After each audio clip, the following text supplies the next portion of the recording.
Jesus é bom, o diabo não presta. É uma alegria muito grande nós estarmos juntos aqui. E eu pedi, se tiver como aumentar um pouquinho a luz aqui na nave aqui do nosso teatro, eu vou agradecer um pouquinho para o pessoal poder fazer uso da escritura, tá bom? Pessoal, vamos dar um pouquinho mais de retorno aí, tá? Pode chorar, quero ver chorar mais alto. Tá chorando muito baixo, ok? Hoje é um dia muito alegre para nós. Nós teremos, enfim, a ordenação do pastor Michael. Cadê ele? Cadê ele? Está lá em cima, lá, trabalhando. Deus te abençoe. Irmãos, antes de mais nada, eu quero um beijo para minha esposa que está em casa. E ela está doente, eu peço as orações por nós, lá pela nossa casa. Eu fiquei doente, não pude estar semana passada. Depois ela ficou doente, depois a Maria ficou doente, depois ela ficou doente e assim nós estamos levando. Deus tem nos dado vitória no meio da tribulação. Um beijo para minha esposa. Eu queria muito que ela viesse no culto hoje, mas não tinha condição alguma. E um beijo para Isabel e para Maria, as alegrias do papai. Ok? Bom, eu quero falar para vocês hoje aqui sobre um brado de vitória. Quantos aqui cresceram aí ouvindo diante do trono quando a Ana Paula Valadão gritava um brado de vitória? Quem aqui se lembra? Não. Quem lembra, levanta a mão. Aí, viu? Aí que o cara pergunta se você não levanta, né? E é bíblico isso? É bíblico. Você é convocado hoje aqui a gritar um brado de vitória, não como a Ana Paula Valadão. Se você é um homem, por favor, né? Grite como um homem, ok? Nós temos um grande problema que é a oração, o cantar. Os homens hoje em dia eles não sabem cantar como homens, orar como homens. Eles não têm uma espiritualidade masculina e eles são moldados por louvores femininos. Mas o ponto aqui é que nós estamos vivendo em um mundo que enlouqueceu. Cara, eu estou ouvindo meu som muito complicado. Se você puder me dar retorno, eu estou ouvindo o som frente está desencontrado aqui, até o tempo até. Escuta, o mundo que nós estamos vivendo enlouqueceu. Nós estamos vivendo em um mundo complicado e eu não quero que você seja dominado pelo espírito do medo. Eu quero que você seja encorajado, que você se veja convocado pelo nome do Senhor para avançar. Eu quero que você encontre encorajamento na palavra de Deus. São 3 jabs, 3 socos que eu vejo nesse texto bíblico aqui. O primeiro, verso 8. Sabemos que todas as coisas cooperam para o bem daqueles que amam a Deus, para o bem daqueles que amam a Deus, aqueles que são chamados segundo o seu propósito. São 2 afirmações bombásticas. Paulo diz: sabemos que todas as coisas, não são apenas as coisas boas, não são apenas as coisas que dão uma quenturinha no coração, não são apenas as coisas que são bacanas de dizer no Instagram, não são apenas as coisas que falamos em uma festa. Não, sabemos que todas as coisas cooperam para o bem daqueles que amam a Deus. O que Paulo está dizendo? Paulo está dizendo que Deus, escute isso aqui é muito perigoso que eu vou te falar agora. Eu vou te falar uma coisa muito perigosa. Eu vou te falar uma coisa extremamente violenta. E isso aqui é muito perigoso para a tua vida. Depois que eu falar isso aqui, talvez a tua vida não seja nunca mais a mesma. Paulo está dizendo que Deus trabalha em todas as circunstâncias da vida. Tudo na vida tem um propósito. As coisas que ocorrem na nossa vida não são em vão. As coisas que ocorrem dentro do nosso ser, ao nosso derredor, não ocorrem em vão. Sabemos que todas as coisas cooperam para o bem daqueles que amam a Deus. Todas as coisas estão mancomunadas, estão aliançadas, estão acertadas para o meu bem. Você tem noção que coisa poderosa é essa? Olha aqui para mim, como é que tu para um cara desse? Como é que tu para um cara quando tu pega um chicote e você chicoteia esse cara e esse cara olha esse ato ruim, ele não o chama de bom, mas ele olha esse ato como algo que faz bem para ele, como que é algo que está ordenado desde toda a eternidade para torná-lo melhor. Qual é o nosso alvo diante desse texto? Desse primeiro verso? Olha para mim aqui, gente. Eu estou falando da coisa mais poderosa do mundo. Se eu estivesse falando de carro elétrico, de cozinha planejada, talvez o teu sorriso estivesse mais explícito no teu rosto. Mas eu estou dizendo que todas as coisas que ocorrem na tua vida cooperam para o teu bem. Isso deveria colocar uma alegria na tua face, deveria trazer um fogo dentro do teu coração, deveria fazer com que você adorasse a Deus. Se você está entendendo isso, diga glória a Deus, diga aleluia, louve o nome do Senhor. Você entende isso, cara? Você entende isso aqui? Qual é o meu alvo, então? Qual é o meu alvo? Não sei se o pessoal chegou a colocar o texto bíblico aqui. Ah, está aqui. Vamos lá. Qual é o meu alvo? Vamos lá. Sabemos que todas as coisas cooperam para o bem. Para o bem ou para o mal? Para o bem. De todo mundo? Qual é o meu alvo, então, nesse texto? Eu tenho que me preocupar com a circunstância ou amar o Senhor? Você está entendendo aqui? Você está entendendo que a vida, o jeito que o cristão vive é um jeito revolucionário. A minha preocupação, ainda que eu estou ligado na circunstância, eu não sou um alienado. A minha preocupação, ela é em amar o Senhor. Em amar o Senhor. Esse é o alvo. O alvo da minha vida não é ficar tentando entender todos os propósitos de Deus, porque eu não vou entender. Ei, você não vai entender. Você não vai entender. Você não vai conseguir entender. Você não vai conseguir compreender tudo o que Deus tem para fazer na sua vida, o porquê de todas as coisas. A maioria das coisas nós não vamos entender do lado de cá da eternidade.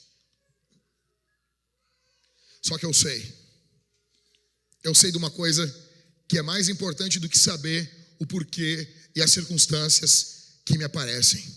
Eu sei que essa coisa que eu não entendo, eu sei que essa coisa que eu não domino, ei, olha para mim aqui, eu sei que essa coisa da qual eu não consigo administrar ela, eu sei que isso aí, que muitas vezes me faz chorar, que muitas vezes me angustia, muitas vezes coloca dúvidas no meu coração, eu sei que isso não tem o poder para me levar para mais distante de Jesus.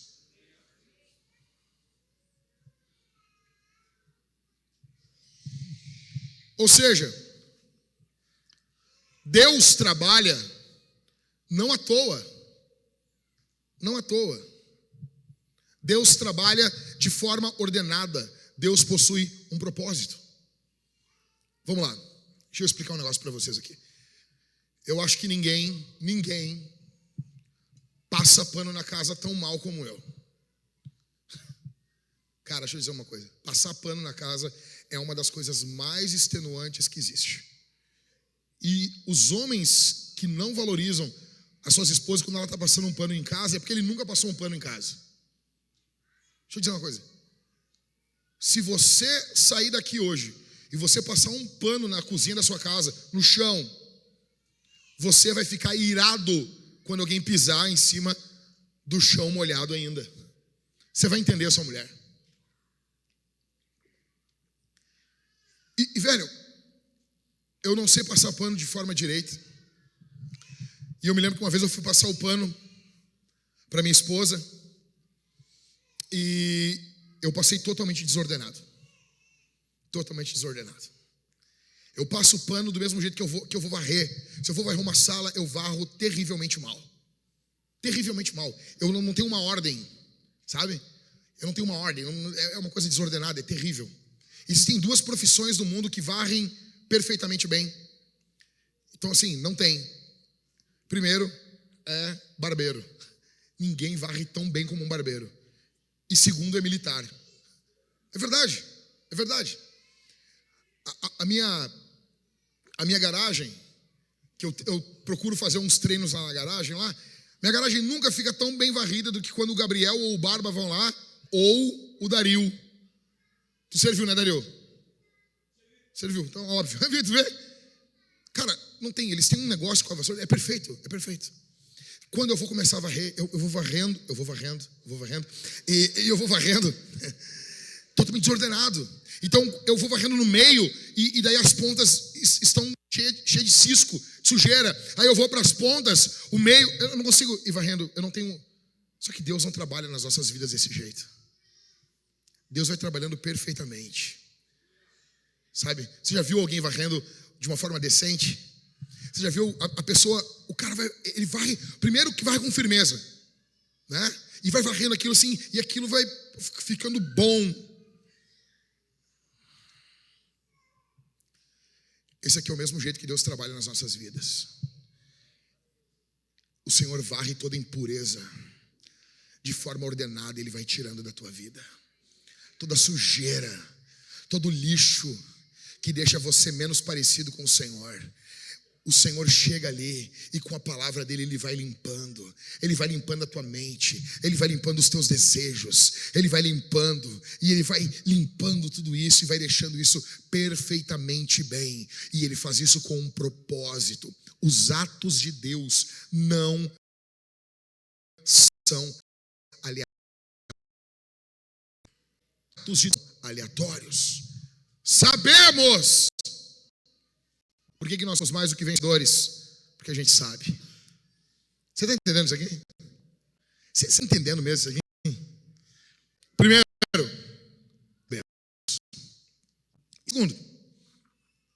Segundo, nós somos mais do que vencedores por causa do eterno propósito de Deus. Segue lendo comigo no verso 29 e o verso: pois aqueles que Deus de antemão conheceu. Eu amo isso aqui, cara. Isso aqui é muito poderoso. Sabe por que isso aqui é perigoso demais, cara? Se você entra aqui hoje, isso aqui pode destruir a tua incredulidade. É perigoso para o diabo. O diabo odeia Romanos capítulo 8. O diabo odeia Romanos 8. Romanos 8 come demônios no café da manhã. Romanos 8 é muito perigoso. Pois aqueles que Deus de antemão conheceu, Ele também... Vamos falar essa palavrinha aqui, juntos? 1, 2, 3. Isso é muito forte. Ele predestinou. Isso aqui ofende muita gente.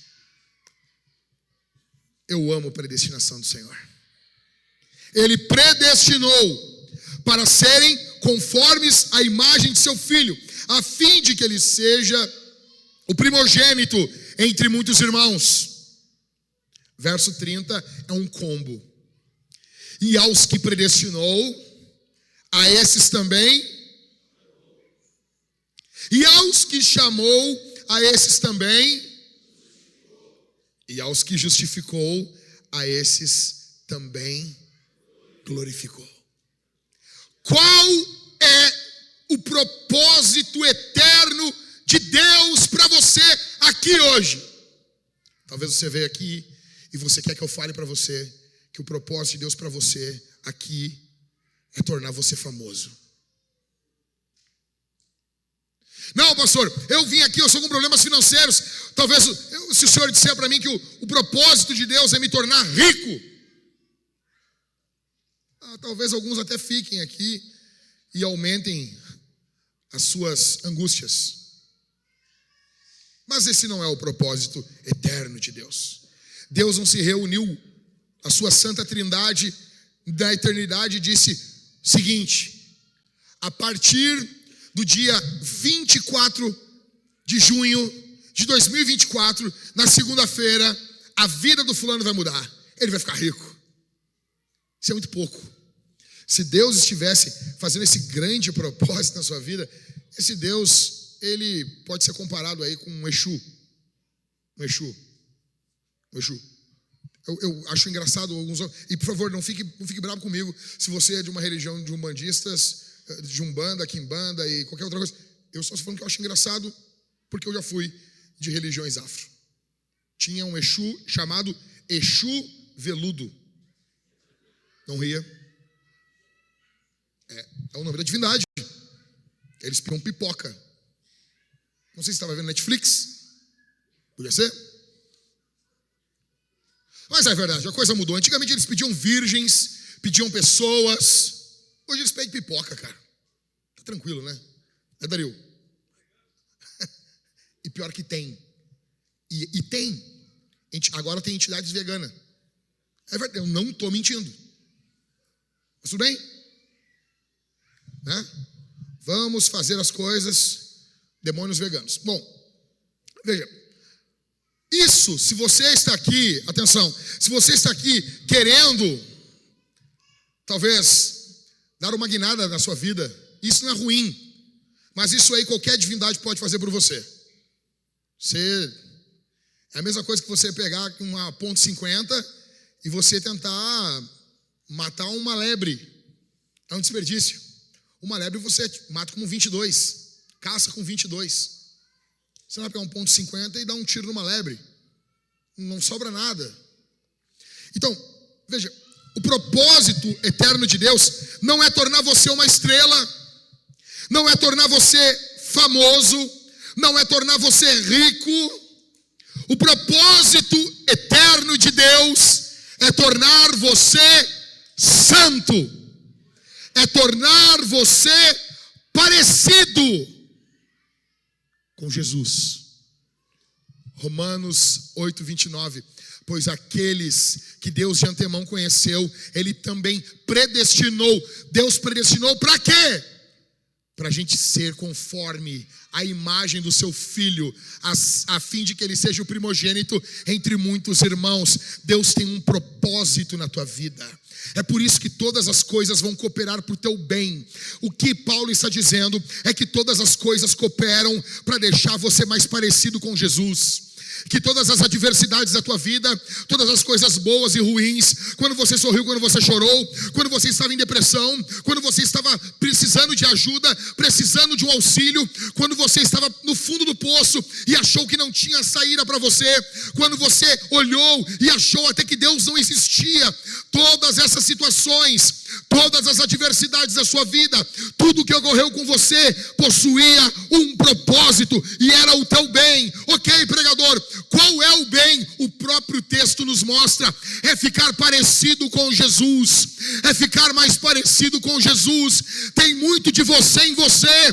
Deus está querendo que tenha mais Jesus em você. Deus está querendo que tenha mais Jesus na minha vida. O Senhor Deus Pai, Ele ama tanto o seu Filho. Deixa eu explicar uma coisa para você entender esse texto.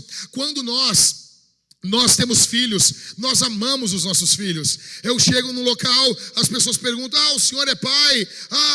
Eu já estou abrindo na hora as fotos aqui aqui no meu celular e eu fico mostrando, essa aqui é a mais velha, ó.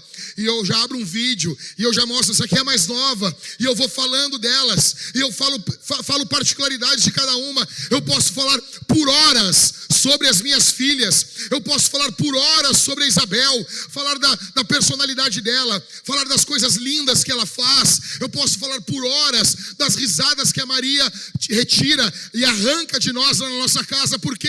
Porque eu amo as minhas filhas. Sabe o que a Bíblia está dizendo?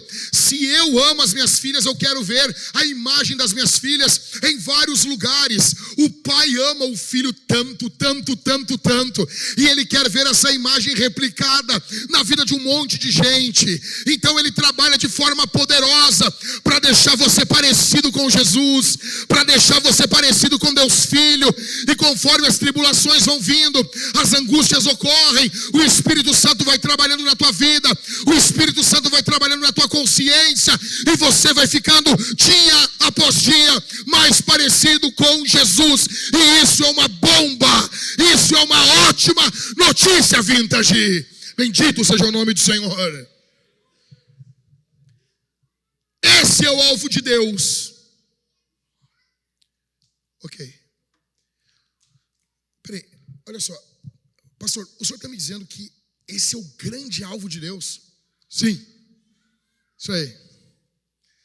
Eu estou revelando para você aqui o grande propósito de Deus na tua vida é esse. Sabia disso? Esse é o grande, magnífico, portentoso, maravilhoso, majestoso plano de Deus para você. É por isso que tem igreja. Porque é aqui que a obra do Espírito vai agir na sua vida, para você ficar mais parecido com Jesus. Ei. Olha só. Escute aqui. Se esse é o alvo de Deus, se esse é o grande alvo de Deus para a minha vida, esse deveria ser também o meu alvo para a minha vida, correto? Qual deveria ser o teu maior desejo aqui essa noite? Você não deveria ter um desejo parecido com o de Deus? Sim ou não? Sim ou não, Vintage? Fala para mim de verdade mesmo.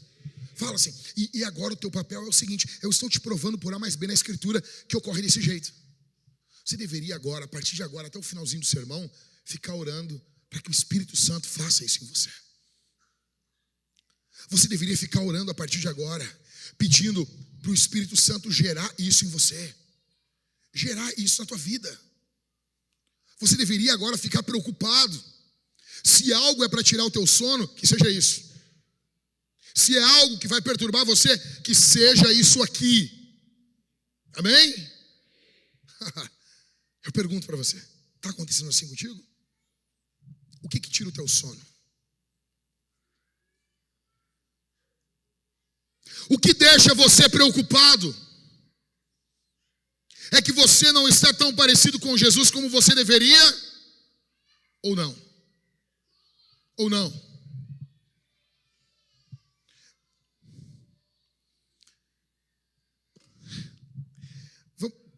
Deixa eu avançar um pouquinho mais. Olha comigo aqui. Aqui está o brado de vitória. Aqui está o brado de vitória. Primeiro, pois aqueles, verso 29, com a Bíblia aberta, lê comigo aí, vamos lá. Pois aqueles,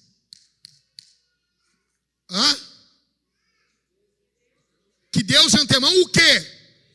Tá, mas o que conheceu? Tipo, Deus de antemão, ele, e aí, falou, é isso? É isso mesmo? Sim ou não? Não, tu nem sabe se é ou não é, porque eu estou dizendo não já. Porque Deus de antemão, ele conheceu. Conheceu o quê na Bíblia? Na Bíblia conhecer nem sempre é... Tu está lendo o texto bíblico e de repente o Adão conhece Eva. Como assim, pai? Ele conheceu? O que ele fez com Eva? coabitou, teve intimidade.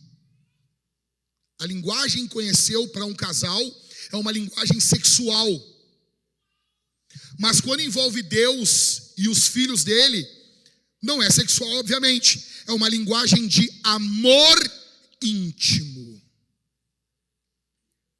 A ideia de Paulo é a seguinte: pois aqueles que Deus de antemão os amou intimamente.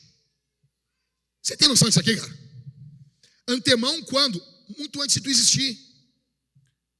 Como assim? Deixa eu te explicar uma coisa.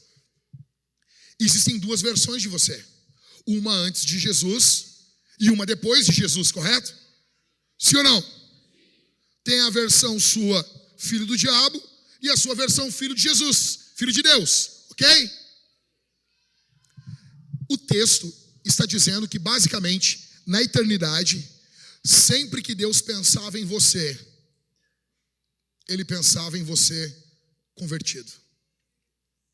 Ele se relacionava com você através do sacrifício de Jesus. Ele pensava em você, sempre em você, na sua versão santa. Então ele se deleitava em você. Ele não pensava em você no seu pior dia. Ele pensava em você com a obra consumada de Cristo na tua vida. Então, o primeiro brado de vitória é a palavra conheceu.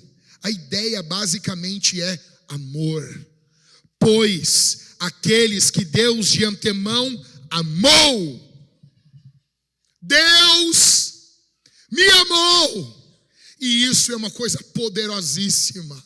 Eu não sei você.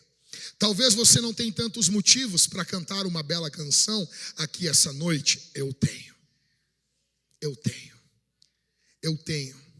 Porque lá por junho de 1982, a minha mãe entrou dentro de uma clínica de aborto na rua Doutor Flores, em Porto Alegre.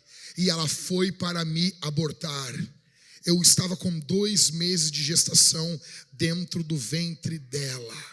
E ela foi encorajada por umas colegas de trabalho e disseram: aborta. E ela entrou dentro de uma clínica de aborto para me matar. Aborto é assassinato. E Deus, na sua infinita graça, fez com que ela ficasse assustada no local que ela chegou. Aquilo parecia um açougue, segundo ela mesma me disse. Então ela não cometeu o aborto, não por pena, piedade, amor ao seu filho. Ela não o fez por medo de que algo ocorresse com ela. Deus ali, quando eu tinha 2 meses de gestação no ventre da minha mãe, quando não tinha ninguém para me defender, ninguém para cuidar de mim, não havia ninguém para colocar a mão e falar alguma palavra de encorajamento para minha mãe, havia uma mão invisível me protegendo, havia uma mão que sustenta o universo, essa mão estava me sustentando. Escute aqui: todas as coisas cooperam para o bem daqueles que amam a Deus. Por quê? Porque Deus de antemão os amou, Deus o conheceu. Eu sei hoje, com 41 anos de idade, eu tenho ciência que ali naquele período de 1982, eu não era visto, não era conhecido por ninguém, mas havia um Deus do céu que me conhecia, havia um Deus do céu que me amava, havia um Deus do céu que tinha um propósito na minha vida. Esse é o mesmo Deus que ama você, esse é o mesmo Deus que conhece você. Bendito seja o seu nome, exaltado seja o seu nome. Aleluia.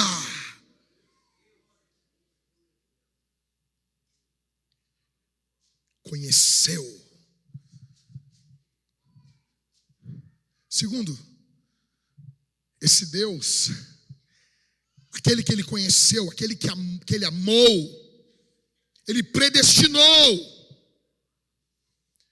E alguns orgulhosos têm problema com essa palavra aqui. Somente orgulhosos têm problema com a predestinação. Só quem é orgulhoso, quem é quebrado, quem sabe que não devia estar aqui, quem sabe que deveria estar indo para o inferno, nunca teve, nunca terá problema com essa palavra. Essa palavra, ela é uma pedra de tropeço. E ela revela o coração orgulhoso do homem. Deus, aqueles que Ele conheceu, que Ele amou, esses aí, Ele predestinou. Houve um decreto soberano, livre e gracioso de Deus. A razão da fé, a razão da santidade, a razão das boas obras que praticamos, tudo isso é por causa desse ato de Deus. E isso aqui ofende algumas pessoas. Então quer dizer que Deus predestinou algumas pessoas para irem para o céu? Sim! Mas por quê? Porque se Ele não fizesse isso, ninguém ia. Se Ele não fizesse isso, ninguém ia. E Ele livremente, e isso aqui deixa os pecadores furiosos. Por quê? Porque Deus é Deus, Ele predestina quem Ele quer, do jeito que quer, e Ele faz como Ele quer. E eu não sei de que time você está. Quando você ouve a palavra predestinação, você tem vontade de chorar ou de se irritar? Você tem vontade de reclamar? Você tem vontade de murmurar? Ou você tem vontade de se alegrar? Você tem vontade de glorificar? Você tem vontade de agradecer ao Senhor por ter predestinado você? Eu não sei, eu tô no time que se alegra. Por quê? Porque eu tenho bem ciência, eu sei quem eu sou. Como dizia Lutero, eu sou pecador. Pecador é meu nome, pecador é meu sobrenome. Eu sei bem quem eu sou. Eu sei bem a natureza que eu sou feito. Se tem uma coisa que eu sou bom nesse mundo, escute isso aqui, cara. Se tem um negócio que eu sou bom nesse mundo, é em pecar.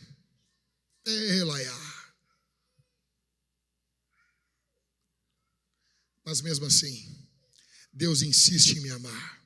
Deus insiste em me procurar. Deus insiste em me buscar.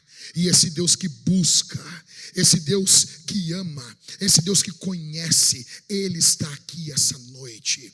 E Ele quer se encontrar com você. Você precisa de um encontro pessoal com o Senhor. Está na hora de nós rompermos com o cristianismo frio, com o cristianismo apenas litúrgico, que apenas ouve, mas não experimenta, que apenas fala, mas não vivencia. Nós precisamos de uma experiência com Deus. Se você está aqui e sabe muito bem quem você é, se curve perante a soberania de Deus e peça: Senhor, tem misericórdia da minha vida, tem misericórdia, eu sou pecador, eu preciso que o Senhor se incline a mim, pobre pecador. Deus conhece, Ele predestina. Paulo segue com o seu combo e Paulo diz que aqueles que Ele conheceu, Ele predestinou. Aqueles que Ele predestinou, Ele fez o quê? Ele fez o quê? Que chamado é esse? Que chamado é esse? É um chamado externo ou é um chamado interno? Fala aí. Interno ou externo? Qual é o chamado externo? A pregação. A pregação é para todo mundo. Elaiá, vem. O pregador sabe quem é predestinado? Não sei. Então a gente fala para todo mundo. Fala para todo mundo. Só que tem uns que são esses que Deus conheceu, que Deus amou, e Deus chama eles internamente. É por isso que alguém está aqui hoje, eu estou pregando, e tem algumas pessoas assim, ó. Ai, que pregador gritão, ai, quero ir embora, ai, termina logo de uma vez. Ele vai pregar, ele faz isso sempre. E tem outras pessoas que estão assim, ó. Isso é minha vida, isso é minha história. O que o pregador está falando não é somente sobre a experiência dele, isso aqui é a experiência da minha vida. Eu sei que hoje, dia 23 de junho de 2024, há um ponto de inflexão na minha história aqui. A minha vida pode mudar a partir de hoje. E algumas pessoas estão aqui tremendo, se segurando nas cadeiras, porque Deus está chamando você internamente. Foi exatamente assim que ocorreu comigo em 1998, em abril de 98. Eu estava dentro de uma aula do discipulado. Pastor Daniel estava dando aquela aula. Eu tinha 15 anos de idade. Eu era seco. Tinha 64 quilos. Era virado em cabeça e joelho. Era lindo.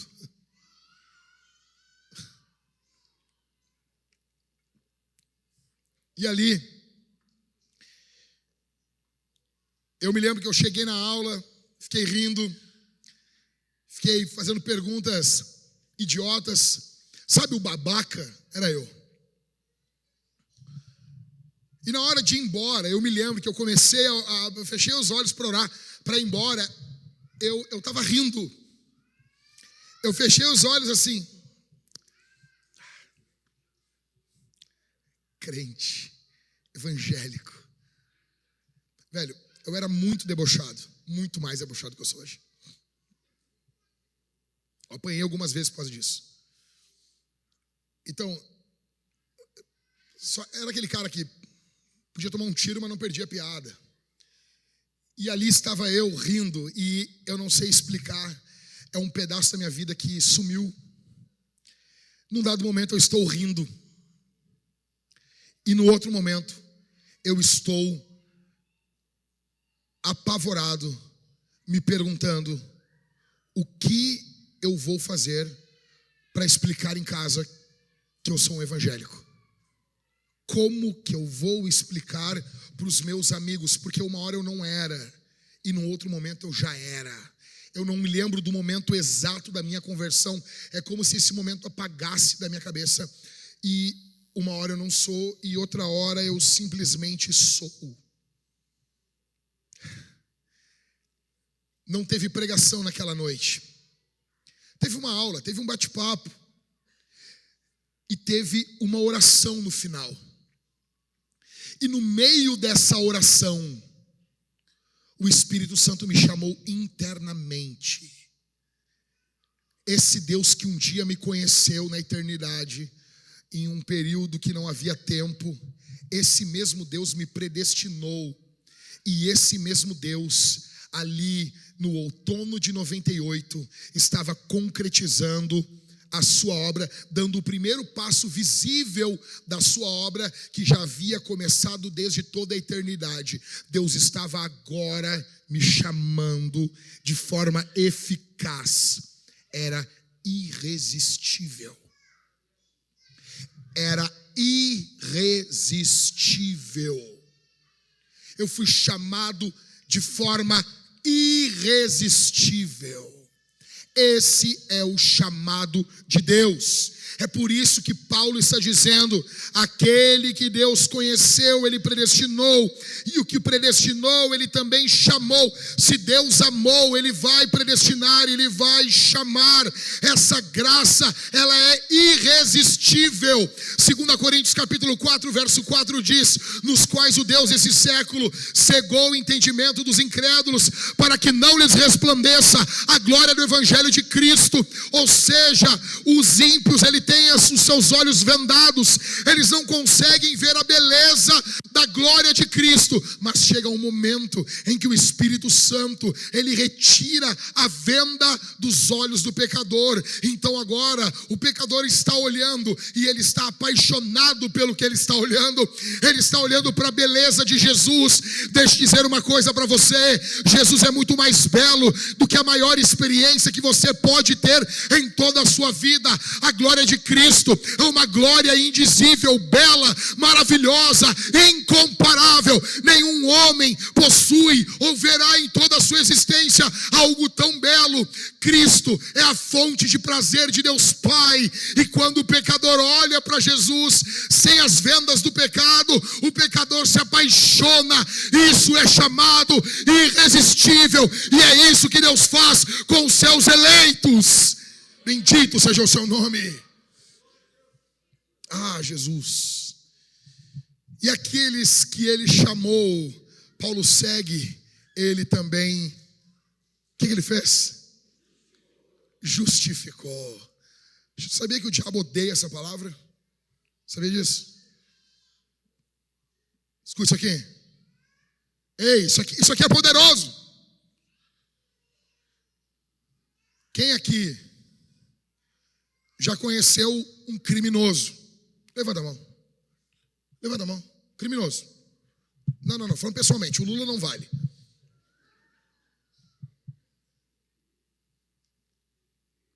O 19 não vale.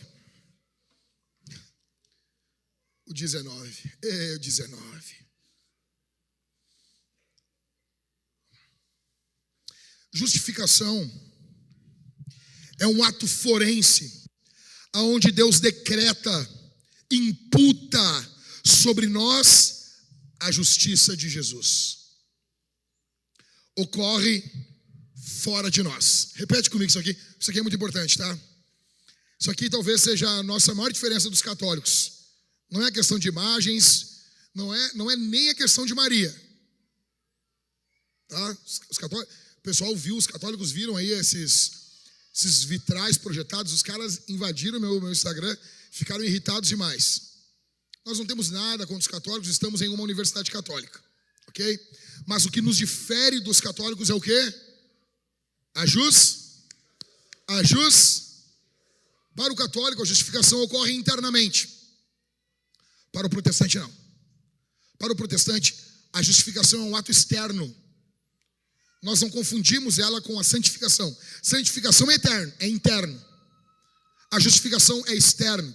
A justificação é um decreto que Deus o faz, decretando que aquele que outrora era um pecador, sem arrependimento, filho de Satanás, a partir de agora, ele é declarado justo. Justo. É justo. É muito justo. É justíssimo. Ok? Por que isso aqui é poderoso? Porque a justificação é muito maior do que o perdão. É muito maior. No perdão, reconhece-se as suas falhas passadas e você recebe um indulto. Está perdoado. O presidente pode perdoar? Sim ou não? Vocês se lembram quando o Bolsonaro perdoou lá o Daniel Silveira, né? Depois Petezada pegou e desfez de tudo. Agora o Lula também desfez um outro negócio. O perdão do FIES. Tem isso, o pessoal vai ter que voltar a pagar agora, né? Sabia disso aí, né? Tem gente triste aqui, chorando aqui. Pô, pastor, eu nem gostava do Bolsonaro, mas o Lula, mas eu vou voltar a pagar o FIES, mas com amor, né? Pelo menos não é com ódio. Escuta aqui. O presidente pode perdoar alguém? Sim ou não? Só que presidente nenhum no mundo pode justificar alguém. Justificar é declarar justo. Decretar justiça. O que Paulo está dizendo é que esse Deus que nos conheceu, nos amou, nos predestinou na eternidade, nos chamou no tempo, Ele nos justifica. Ele torna você justo. Tá, mas qual a medida de justiça de Deus? O que presta para Deus? O que presta para Deus? Deus, ok? A medida de Deus é Deus. É por isso que nós somos justificados em Cristo. Porque Jesus é Deus e é homem. Eu não sei se você está entendendo a profundidade e a largura dessa verdade.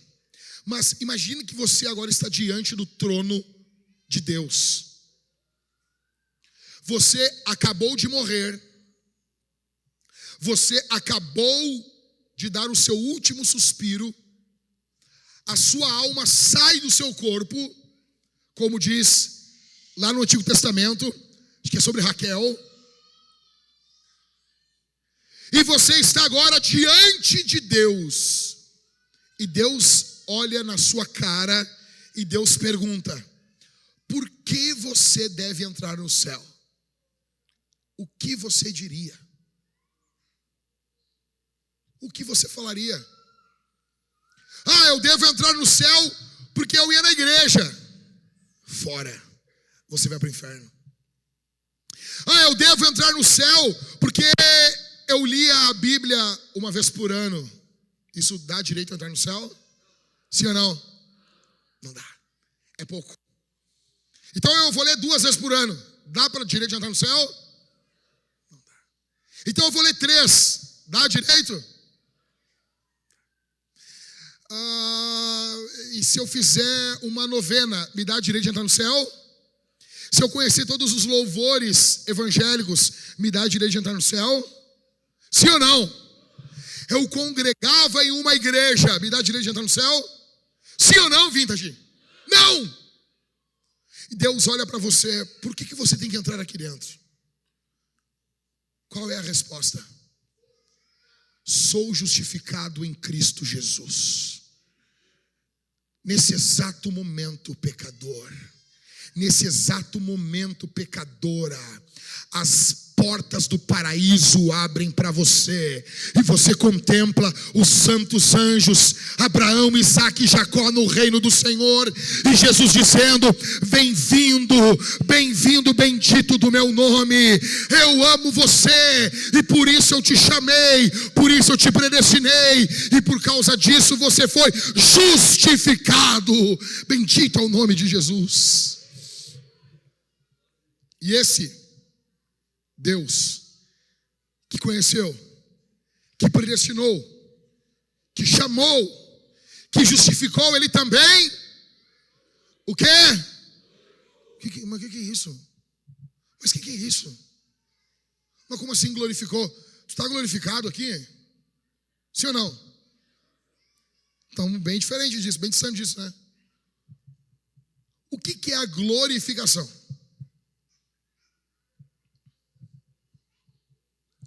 A glorificação, ela é o último estágio da salvação, que ocorre na nossa morte. O salário do pecado é mas para o cristão não é, esse texto não se refere mais a nós. A morte, ela possui um ferrão. Se lembra que Paulo fala o aguilhão da morte? Sim ou não? Só que agora a morte, ela é como uma abelha, dizia Spurgeon. Ela só pode nos dar o mel do encontro com o Senhor. A morte para o ímpio era juízo.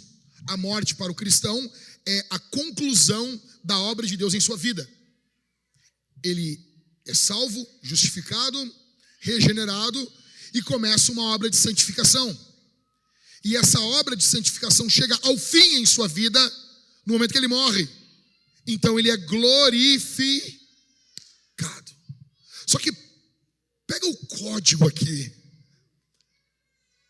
Paulo colocou a glorificação no futuro? Sim ou não? No grego está no pretérito perfeito. Ou seja, Deus vê você e a mim glorificados desde o início. Para nós é futuro, mas para Deus já é passado. Qual é a ideia? A ideia de certeza. A ideia de certeza. Se eu vou chorar mais ou menos, eu não sei. Se o Grêmio vai cair esse ano ou não, eu não sei. Ok? Eu não sei como é que o dia vai ser amanhã. Eu não sei o que dizem os homens, o que as pessoas estão fazendo. Eu não sei o que o futuro tem para mim. Mas uma coisa eu sei, que eu vou ser glorificado, que um dia eu estarei com um corpo transformado no reino de Deus. A Bíblia diz: o mundo e suas concupiscências passam, mas aqueles que fazem a vontade de Deus permanecem para todos sempre. Um dia os governantes do Brasil morrerão e darão contas por causa das suas maldades e tudo que fizeram, e nesse dia nós estaremos junto com Jesus, com corpos glorificados. A morte que lute, a morte que lute. Um dia, deixa eu dizer uma coisa, vai chegar o dia que a morte vai me tomar de vocês. Vai chegar o dia que vocês ouvirão: Pastor Jack morreu. Pastor Jack morreu. Pastor Jack morreu. E algumas pessoas vão chorar. Alguma galera vai fazer festa, né? Vai ter uma galera que vai... Vocês podem ter certeza, mídias vão comentar: era o tabaco. Você pode ter certeza? Você pode ter certeza disso? Ou vocês acham que não? É óbvio que vão falar isso. E no dia, eu quero que vocês lembrem disso.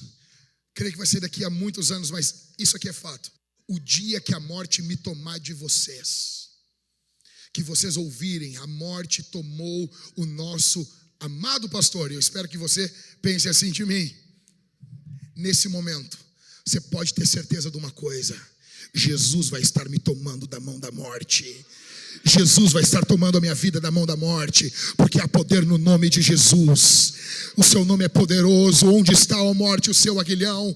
Onde está, ó morte, a tua vitória? Graças a Deus que nos dá vitória por intermédio de Cristo Jesus. Graças a Deus, a vitória é nossa pelo sangue de Jesus. A vitória é nossa pelo sangue do Cordeiro de Deus. Bendito seja o seu nome.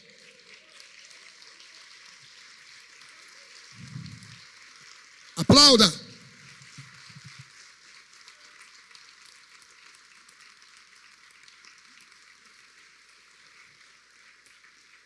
Somos mais do que vencedores por causa da nossa fé. Em segundo, somos mais do que vencedores por causa do propósito eterno de Deus. Em último, somos mais do que vencedores porque Deus é por nós. Isso aqui, meu. Isso aqui não dá para sair falando assim à torta e direito. Isso aqui é perigoso demais. Isso aqui pode trazer uma revolução para algumas cabecinhas aqui. Veja bem. Aí, diante disso aqui, pessoal das mídias, não sei se é aqui do lado, quem é que está comigo, pode ir passando o texto para a gente ir lendo junto aí. Que diremos, então, à vista dessas coisas? Se Deus é por nós, se Deus é por nós. Veja, eu sempre tive problema com esse texto. Existem pessoas contra nós, sim ou não? Por que Paulo fala isso? O diabo é contra nós, sim ou não? Os governos desse mundo são contra nós. Existem homens maus e ímpios que são contra nós, sim ou não? Mas por que Paulo faz isso? A ideia aqui é um deboche. A Bíblia é lotada de deboche, ok? A Bíblia tem várias linguagens. Ironia. Você se lembra quando Elias, os caras estão se cortando, os profetas de Baal, e Elias diz: grita mais alto. Talvez ele foi viajar, talvez ele foi no banheiro, comeu pipoca demais, ok? Veja, Paulo está dizendo: que diremos então à vista dessas coisas? Se Deus é por nós, aí alguém levanta: quem vai ser contra nós? Diz um inimigo da igreja aí. Quem? O 19? Aí Paulo diz: ok, quem será contra nós? Você entendeu? Aí alguém grita: o diabo. Daí Paulo: tá, quem será contra nós? Daí a pessoa diz: Nero. Aí Paulo diz: tá, então, quem será contra nós? O Império Romano. Tá, quem será contra nós? Você entende o deboche? Você entende o desprezo nesse texto aqui? A ideia é, se Deus está do meu lado, dane-se quem está do outro lado. Se Deus é por nós, quem será contra nós? Quem é contra a igreja? Quem será contra nós se Deus é por nós? Aleluia! Aí ele vai falar, verso 32, aquele que não poupou o seu próprio filho, mas por todos nós o entregou, será que não nos dará graciosamente com ele todas as coisas? Quem intentará acusação contra os eleitos de Deus? É Deus quem o quê? É Deus quem os justifica. Quem os condenará? É Cristo Jesus, quem morreu, ou melhor, quem ressuscitou, o qual está à direita de Deus, e também, o que ele faz ainda? Ele intercede por você. Você tem noção disso? Isso é glorioso demais. E também intercede por nós. Verso 5: quem nos separará do amor de Cristo? Será tribulação? Sim ou não? Ou angústia? Ou a perseguição? Ou a fome? Ou a nudez? Ou o perigo? Ou a espada? Como está escrito: por amor de ti, somos entregues à morte continuamente, fomos considerados como ovelhas para o matadouro. Verso 37, estufa o peito assim. Repete comigo: em todas essas coisas. Não, tá horrível, nunca foi tão ruim. Isso aqui tem que ser decente. Em todas essas, assim, tem que, sabe, o crente ele tem que dar um glória a Deus, assim, glória a Deus, não é glória a Deus, é em todas essas coisas, é meio que cuspindo, você está entendendo? Dane-se quem está na tua frente, vamos lá, 1, 2, 3 e em quais coisas? Mas assim, quais coisas? Ele citou, não, todas quais? O texto está mostrando aqui.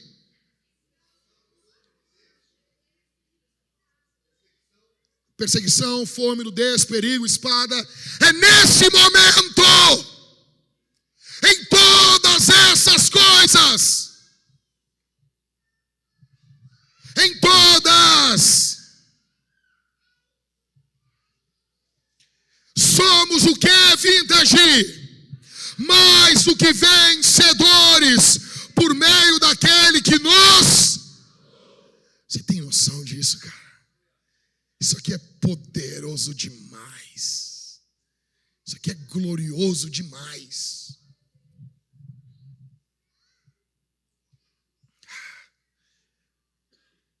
Verso 38. Porque eu estou bem certo que nem a morte, nem a vida, nem os anjos, nem os principados, nem as coisas do presente, nem do porvir, nem os poderes, nem a altura, nem a profundidade, nem qualquer outra criatura poderá nos separar do amor de Deus que está em Cristo Jesus, nosso Senhor. Bendito seja o seu nome.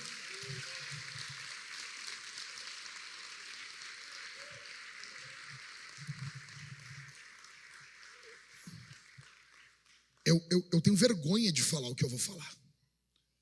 De verdade. Porque isso aqui vai soar muito escandaloso. Eu tenho vergonha de dizer isso aqui.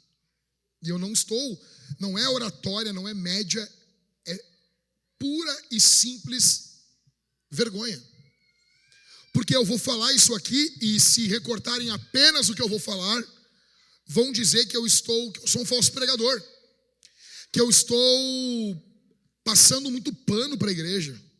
Mas o que Paulo está dizendo no verso 31 é que a igreja, você aqui hoje, é invencível.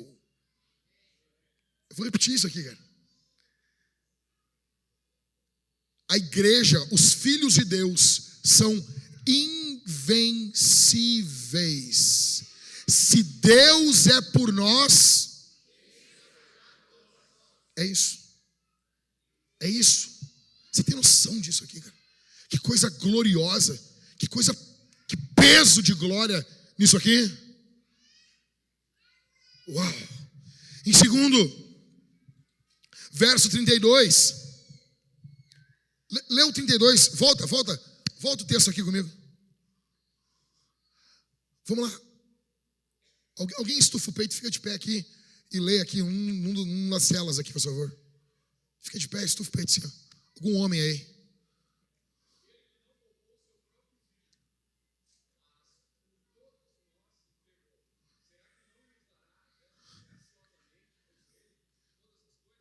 O que Paulo está dizendo aqui? Paulo está dizendo que nós teremos tudo o que precisamos para vencer. Vou repetir isso aqui, cara.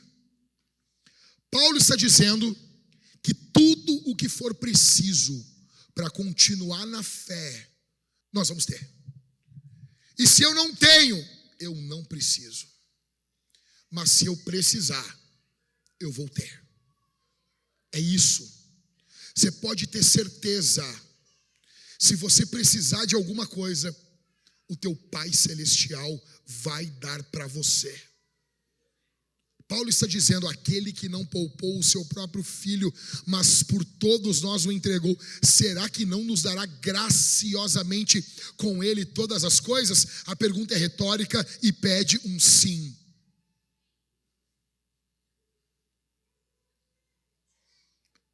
Em terceiro, o texto nos mostra que nós somos justos. Verso 33, quem tentará acusação contra os eleitos de Deus? É Deus quem os justifica. Você imagina isso? Olha aqui para mim. Deixa eu te explicar um negócio. Quem aqui pecou essa semana? Pecadinho ou pecadão? Hã? Fala a verdade. Pecadinho ou pecadão? Pecadinho? Pecadinho? Pecado. Pecadão. Pecado cabeludo.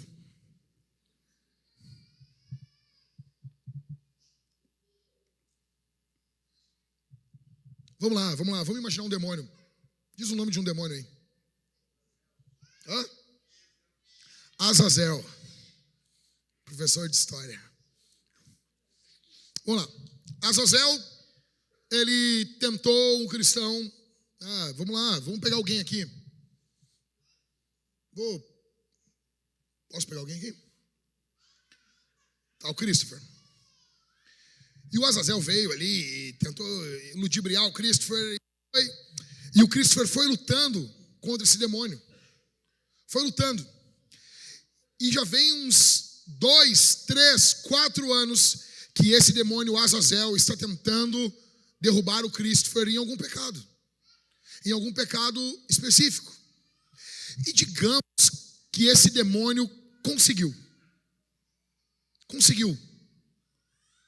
Imaginem um pecado cabeludo. E esse demônio conseguiu o que queria. 4 anos de trabalho.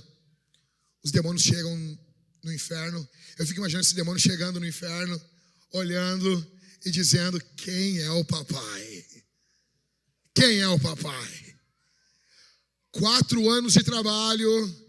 Quem é o papai? Ele tira suas botas, bota os seus pés pegando fogo para cima. Ele está alegre. Alguém vem com uma champanhe de fogo, entrega para ele. Ele serve a champanhe numa taça de fogo e ele começa a tomar aquela champanhe de fogo feliz. Afinal, são 4 anos de trabalho para derrubar o Christopher. Só que ele está lá e ele diz, vou ligar aqui minha Infernoflix para dar uma olhada e ver como é que está a vida do Christopher.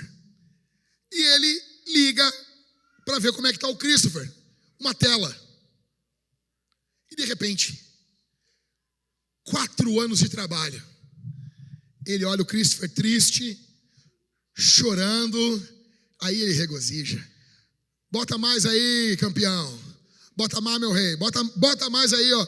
Essa língua de fogo aí, eu quero beber. E num dado momento, aquele demônio disse: ô chefe, tem algo estranho acontecendo lá. Por quê? Olha, ele está cada vez mais triste. É domingo, é segunda, é terça. A depressão vai crescendo no coração do Christopher. A angústia vai crescendo no coração dele, porque ele pecou contra o Senhor. É quarta-feira, escuta. É quinta-feira, é sexta-feira, e num dado momento, o regozijo infernal é gigantesco. Os demônios estão fazendo festa, estão alegres. Afinal, é um servo de Deus que caiu. E de repente, no inferno Flix, o demônio Azazel contempla o Christopher dobrando o seu joelho. E com lágrimas nos olhos, ele diz uma palavra: perdão. Me perdoa, Senhor. Me cobre com o teu sangue. Não retira de mim o teu espírito. Torna a dar-me a alegria da tua salvação. E os demônios do inferno começam a olhar naquela tela e eles começam a contemplar o óleo celestial do Espírito Santo descendo sobre a cabeça do Christopher, e o Senhor o abraçando e ele sendo perdoado. Escute isso aqui, e está indo nesse exato momento por água abaixo o trabalho de 4 anos de insistência infernal e demoníaca, porque Deus é mais poderoso para levantar do que Satanás para derrubar. Existe mais poder no sangue de Jesus do que no sangue de Adão. E é esse Jesus que perdoa você aqui. É Ele quem justifica você aqui. É Ele que torna você justo aqui essa noite. É Ele que transforma você de uma pessoa que chora pelos seus pecados em uma pessoa que se alegra pela santidade plantada pelo Espírito Santo dentro do seu coração. Bendito é o nome de Jesus. Aleluia. Somos justos. Verso 34. Pula para nós aí, Crozebeck. Nós somos o quê? Incondenáveis. Você se lembra? Nosso antigo presidente dizia que ele era imbrochável. A mim, Benjamin, mas tudo bem. Tem quem acredite. Mas esse não é o ponto. O mais poderoso aqui não é se você é ou não é imbrochável. O mais poderoso é se você é incondenável. Ok? Paulo está perguntando: quem? Verso 34. Quem os condenará? Quem é que vai condenar você? Quem é que tem poder de condenar um filho de Deus? Quem? Quem? Ninguém. Não tem como. Verso 36. Então, ocorre um amor tão grande que o cristão, ele responde a esse amor. Como que ele responde? Verso 36. Como que ele responde? Arriscando tudo por esse amor. Verso 36, como está escrito: por amor de ti somos entregues à morte continuamente, fomos considerados como ovelhas para o matadouro. O cristão arrisca tudo por esse amor. Tudo. Nas tribulações, nós somos mais do que vencedores. Palavrinha grega truncadinha, hipernicomen, que quer dizer hipervencedor. O termo mais do que vencedor, se for traduzido ao pé da letra, ele é hipervencedor. É isso que nós somos em Cristo. Hipervencedores. Você tem noção disso? Por isso que é ridículo nós nos perturbarmos dizendo que a mensagem do Evangelho não é uma mensagem de vitória. É óbvio que é. É uma mensagem de hipervitória. Você tem noção disso? Nós somos inseparáveis do amor de Deus, verso 35 ao verso 39. O capítulo 8 começa dizendo o quê? Quem se lembra do capítulo 8 de Romanos, verso 1? Não, aqui é o 28. Quem lembra do verso 1? A gente não leu aqui. Agora, e boa. O quê? Vamos lá. Lê no verso 1 aí.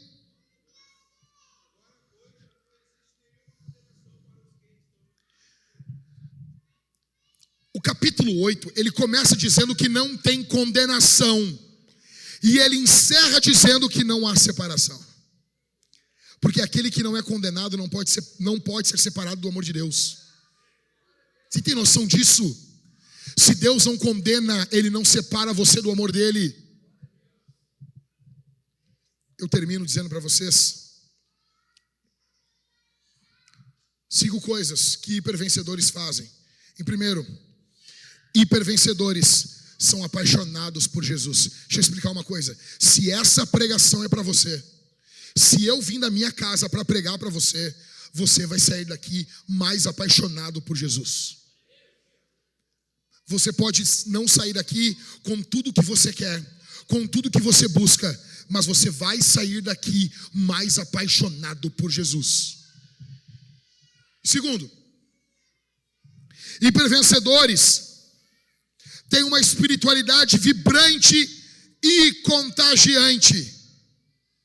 Como está escrito, fomos considerados como ovelhas para o matadouro. Por amor de ti somos entregues à morte continuamente. Um cristão hipervencedor é um cristão que tem uma espiritualidade que contagia quem está ao redor dele. Você pode ver isso aí. Quem está ao teu redor? Ele é um cristão contagiante, ele é um hipervencedor. Ele é um hipervencedor. Deixa eu dizer uma coisa para você aqui. Escuta. O que te falta não é uma motivaçãozinha extra. Tem muitas pessoas que pensam assim, o pastor é desse jeito porque é a personalidade dele. Balela. Isso é o poder do Espírito. Você é hipervencedor. Você é mais do que vencedor. Você inevitavelmente vai ser um cristão contagiante. Terceiro, hipervencedores amam a igreja. Por quê? Pastor, da onde o senhor enxergou a igreja no texto? Em 2 momentos. Primeiro, para quem que Paulo está escrevendo?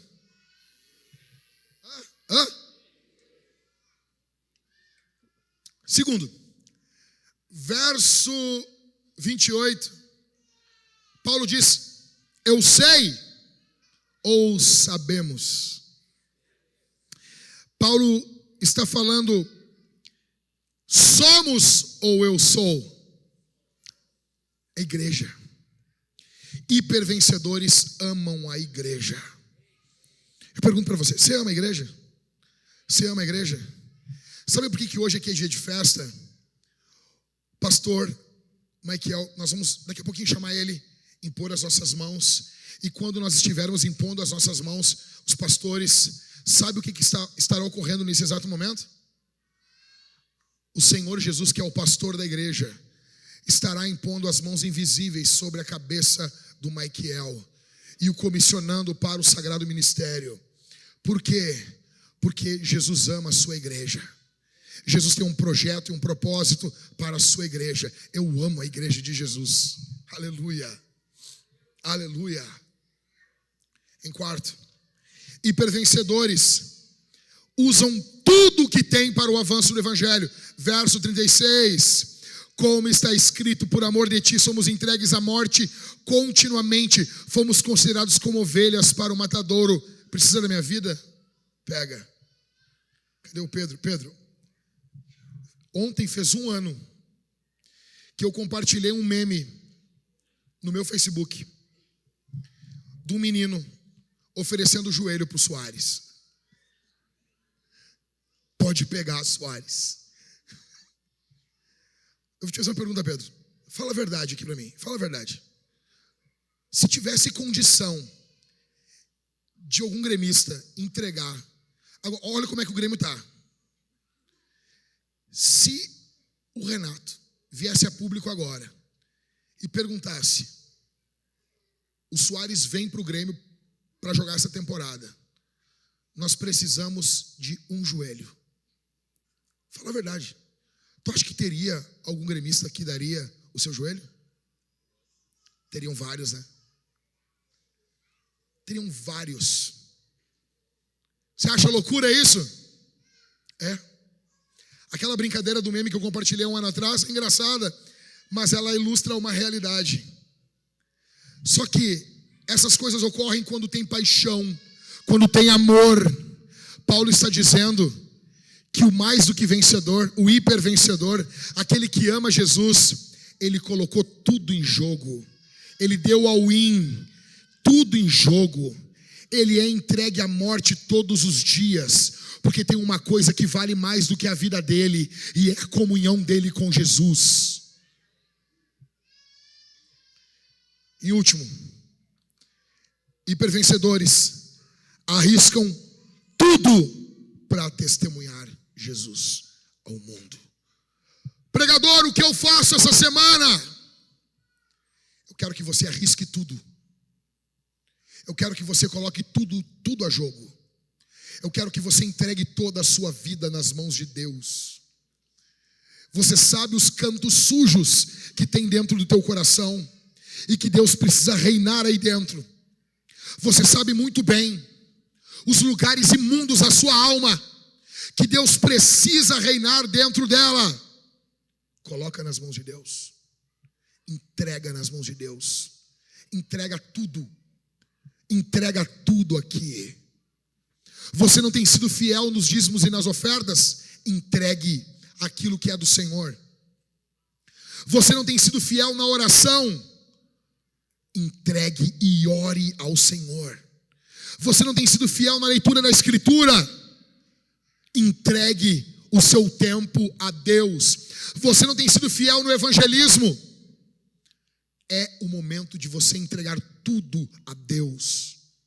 O Senhor passa em revista aqui essa noite. Se você ama Jesus, porque eu já provei para você que Ele ama você.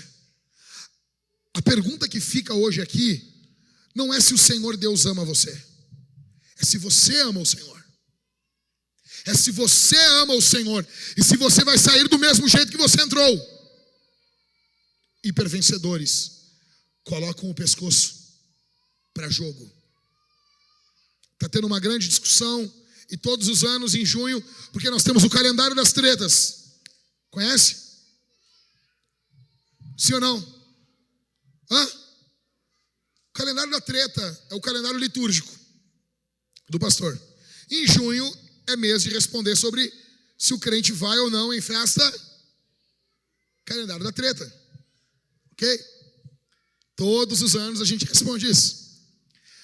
Festa junina, ela é uma festa da história da igreja para comemorar a morte de São João Batista.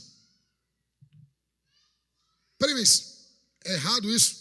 A Bíblia diz: não comemorarás a morte de um São João Batista? Diz isso? Sim ou não? A ideia é que a igreja comemorava o dia que os cristãos morriam. Você sabia disso? Sim. No início era muito bonito. O problema é que depois isso acabou se tornando pagão. Mas a ideia era, digamos assim, o Pedro morreu aí dia 29 de março. Tá? A igreja começa a fazer uma comemoração a São Pedro. Ficou legal, né? Ficou legal. Ficou legal. São Leandro. Será que dá, Leandro? Estranho, né? Todo mundo acha isso. Vai ficar bonito, né? Ok? Você imagina isso? São Jack, santo irlandês.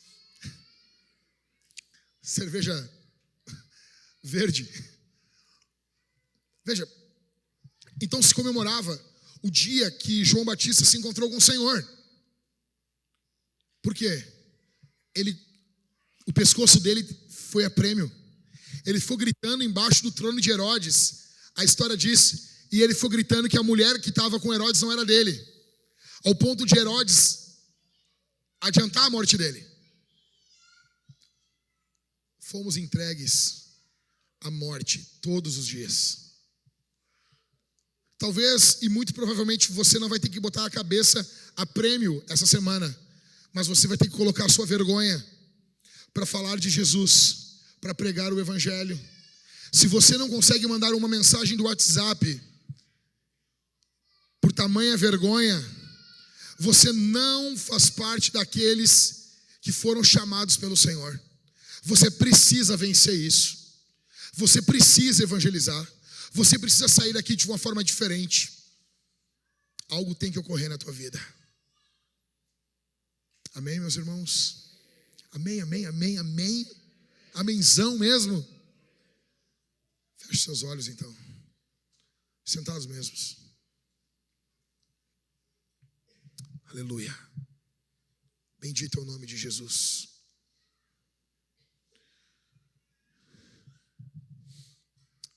Levante suas vozes em oração.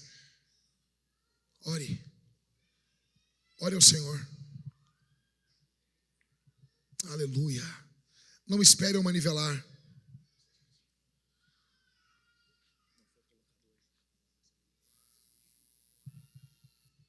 Feche seus olhos. Ore ao Senhor.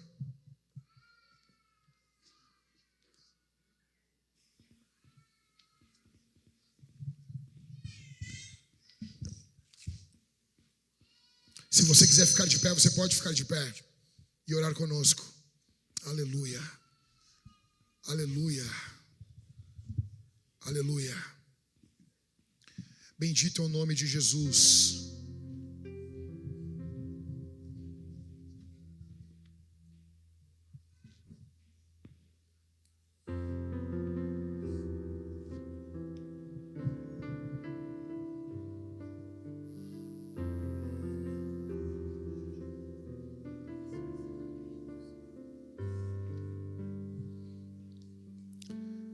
Obrigado pelo teu amor, Senhor. Obrigado pela tua graça, pela tua misericórdia.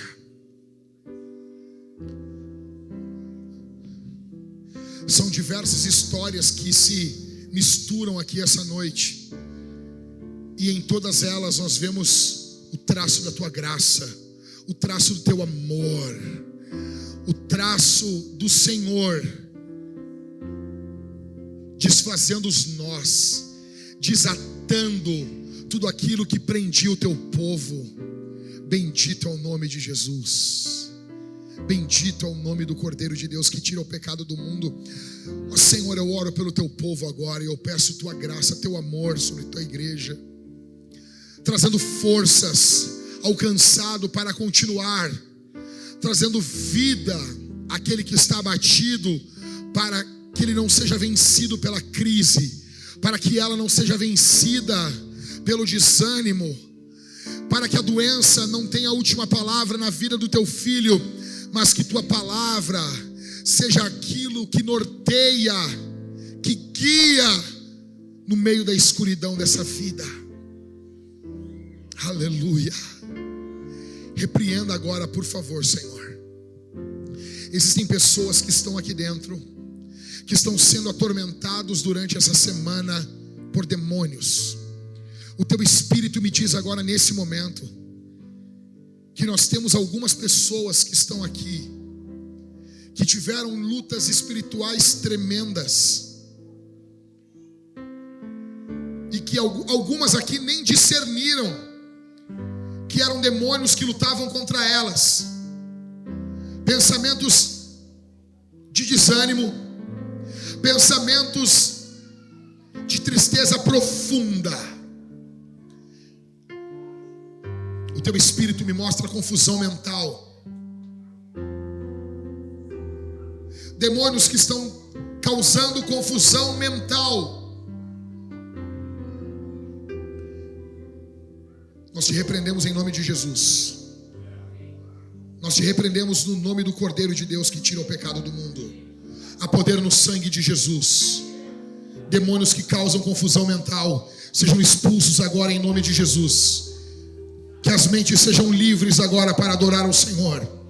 Desça o óleo, o bálsamo de Gileade agora sobre as mentes que estão aqui. Sejam libertas, mentes que estavam cativas, mentes que estavam com dores, pessoas que estão tendo dores de cabeça profundas aqui durante essa semana, trazendo confusão mental.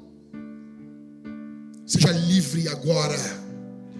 Seja livre agora em nome de Jesus.